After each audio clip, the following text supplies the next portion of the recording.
Hello, hello, and welcome to At Home with Lucas. So in this video, we're going to be doing something a little bit different. We're going to be reviewing a magnesium fire starter. Yes, we are going to make a campfire in my backyard. That's what we're going to do. So in this video, we're going to be doing we're going to start the fire, and then we're going to do a full review on whether this thing is something you should buy or avoid. So let's go ahead and check it out. Okay, so I need to preference this with saying I've never used a fire starter a day in my life. This is the first time. I actually bought this last year in order to test it. I was binge watching Survivor as I was doing a 30-day fast. So I was starving as I was watching starving people on television. And I always wanted to know, how hard is it to start a fire with this fire starter? We watched two ladies attempt to start a fire with these exact fire starters, and they actually end up breaking them. They ended up using them all up in about 45 minutes, and then they went on to matches, and they still couldn't make a fire with matches. So I'd always wondered, how hard is it to make a fire with a magnesium fire starter? So I bought this off Amazon, $5, $6, whatever. And then forgot to take it on my RV trip, and then forgot to use it when I was building fires in my backyard, like I'm doing right now. So I brought this paper towel out here because I didn't really have any like good kindling. I have that straw, as you can see in there. But I really didn't know what I was doing. I was like, okay, I'm scraping the magnesium off. I'm putting it into this paper towel. I didn't know. I had no idea what I was going to expect, in terms of fire veracity. Veracity? I don't know. I also brought that hand sanitizer because I know you can put some hand sanitizer onto wood, and it'll catch fire. It's like super flammable. So I know that will work in a pinch. So I brought that with me. It's oddly a little close to the... There we go. Look at that fire. I am a real man, but I have no idea what I'm doing now. I'm like, what am I doing? This is kind of like one of those things where you've thought about it in your head for like a couple days or a couple hours, and then you actually go to do it, and you're like, oh, I did not plan this out right at all. The straw has caught fire, and it is burning quite nicely. But I very quickly will start to do the rookie mistake of overcrowding the fire. And obviously I don't have kindling underneath there, so it's not like it's going to catch fire. And I will also begin to smother it and not give it enough air. I should have actually put that straw into like a nice pile, and that would have probably done the job. But I feel like I'm such an amateur at this. I need to get better. If you want to yell at me in the comments of what I've done wrong, please do so I can get better at this. I definitely love camping and making fires. Some of my fire starting is easier than others. That magnesium block is actually a little too close to the fire. That actually got a little burnt, which was interesting. Turned a little yellow. But yeah, I've always been taught you do a teepee, and I'm learning that that's not correct from watching Survivor, and now I'm binge watching Naked and Afraid. I'm learning all the ins and outs of how to make a fire and what to bring if you go on Naked and Afraid. A fire starter. You bring a fire starter. Yeah. So yeah, this is it's looking good right now, but that's just all the straw. It's not actually caught. I actually bought that wood last year before my Niagara Falls RV trip, and I bought way too much. I bought so much wood. So I have a side yard full of wood right now that I need to start burning slowly. But we just don't make fires back here in the backyard that often. And as it starts to get warmer and warmer, We're going to do it less and less. But we are going to take that wood with us on some tent camping trips that we're planning. So I'll have more camping videos, hopefully, coming up in the summer. So that should be really fun for this channel. So look forward to that.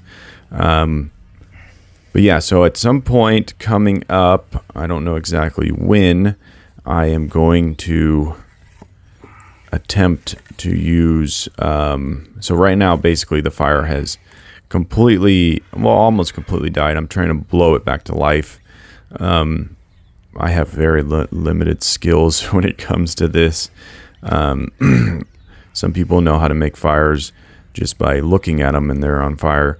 I wouldn't say I'm the worst fire starter. I would say that I'm like probably 5 out of 10. So yeah, so at some point we're going to bust out the hand sanitizer. I've never actually used hand sanitizer to start a fire, but I figured it's quite fitting for the time that we're living in right now, where hand sanitizer is basically being consumed hourly, if not, minute by minute in some situations.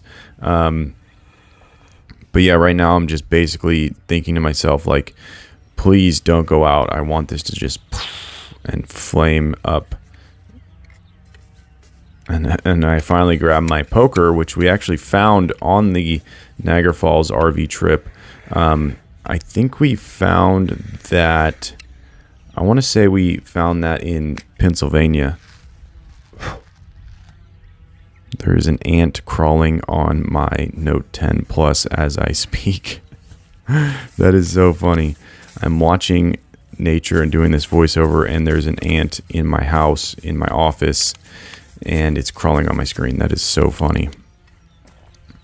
Okay, so I think, yeah, so now we're going to repack, reassess. It's still somewhat of a teepee. And, yep. I really like how it does that sparkler effect. That is really cool.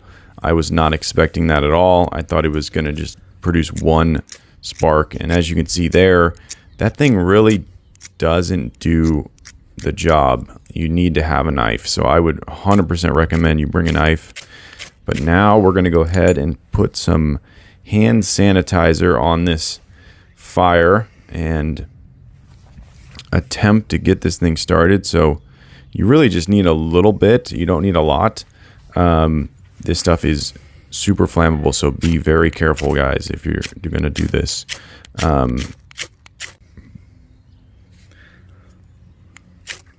Okay. Yeah, my phone was running out of storage. That's why it looked like it just skipped, like I edited, but I didn't. It just ran out of storage, and I hit record again. There we go. All right, so this might actually do it. This might be the success story that we're looking for.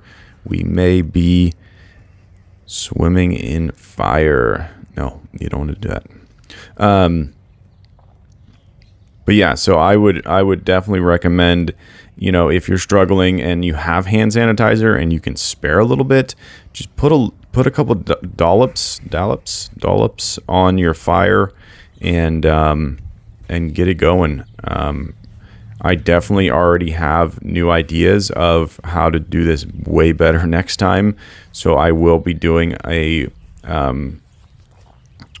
better version of this coming up on this channel. Same fire pit, probably similar wood, but just I'm going to learn from it and go forward. And then I have a few more really fun things that I'm thinking about that I learned from Bear Grylls, Man vs. Wild, and Dual Survivor. So I'm going to put a couple more things to the test for just simple campfire starting, so that if you're able to get out and go camping this summer, fingers crossed that campsites start opening up. I know that backcountry camping is still open, so you can still do that. But yeah, so I want to just mess around with some more ways of starting a fire. And then I, of course, want to get very proficient at this because, you know, I'm a bearded man and I have a child. I should be able to start a fire. My sister's actually really, really good at fire starting. I applaud her every time it's funny, when we were on our Niagara, there we go. Now the fire's going. When we were on our RV trip with my siblings and my beautiful fiance and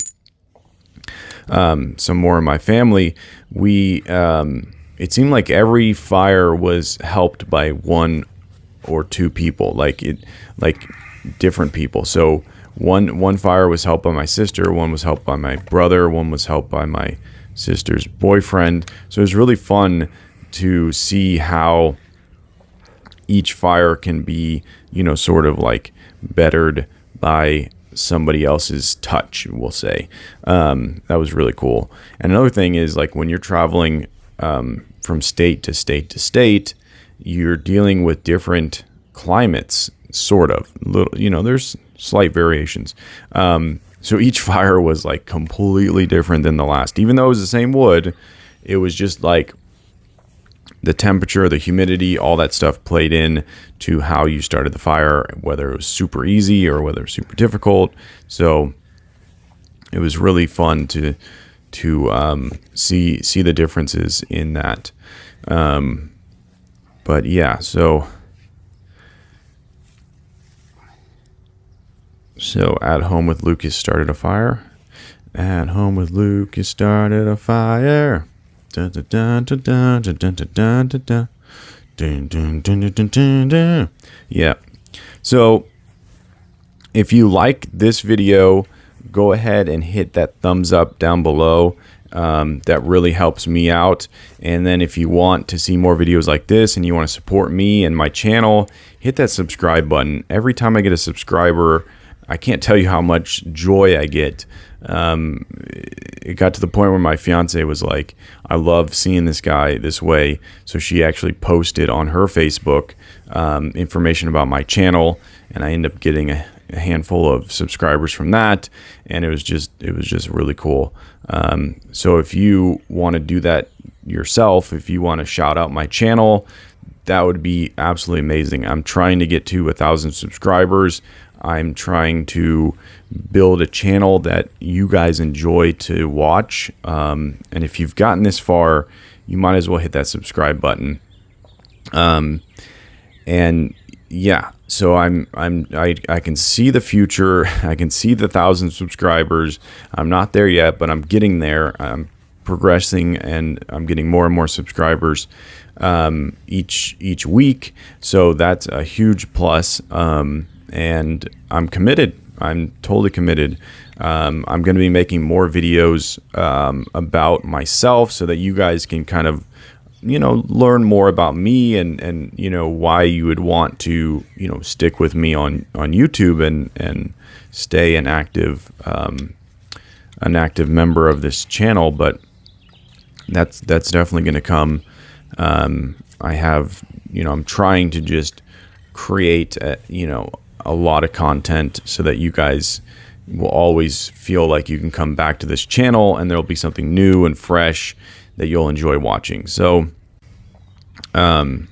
yeah, so I think this fire is actually going to start ablazing. I think we're almost to the point where we can give it a thumbs up and say we did it. Let's get in closer. There you go. There you go. Yeah, if you've never bought firewood before, they measure them in ricks, R-I-C-K. So if you want to save a huge amount of money, Google where you can buy firewood in bulk. Usually it's like a tree trimming company, and they'll have treated. You need to get treated firewood, so they have to treat it. And you can buy a rick, which is like maybe 2 truckloads full, like pickup truck beds full. We bought half a rick, and we paid, I think, $30. And I couldn't even tell you how many logs there were. It was insane. So if you're going camping heavily, you should buy a rick or half a rick and just store up and take 15 pieces with you when you go camping, or 10 pieces, and save yourself some good cash.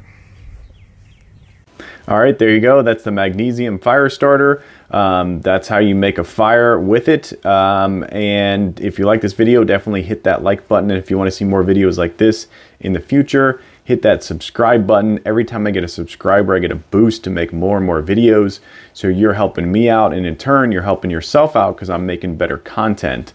So once again, I thank you so much for watching my videos, and I'll catch you in the next one. Bye-bye.